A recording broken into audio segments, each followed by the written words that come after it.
மேல்மா கிராமத்துல இருந்து வந்திருக்கோம். நாங்க வந்து 200 நாளா போராடிட்டு இருக்கோம். எங்க நிலத்தை சிப்காட்டுக்கு தர மாட்டோம்னு சொல்லி தேவாவேல் அவர்கள் வந்து சட்டமன்றத்துல ஃப்ரீயா பேசி எங்களுக்கு வந்து குண்டாஸ்ல போட்ட விவசாயிகளுக்கு நிலமே இல்ல அப்படின்னு போய் பேசுறாரு.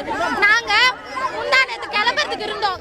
அப்படி விடாத காரணத்தினால எங்க கிராமத்துல உண்ணாவிரதத்துல 9 பேர் இருக்காங்க. அவங்க யாரும் விடவே இல்லை.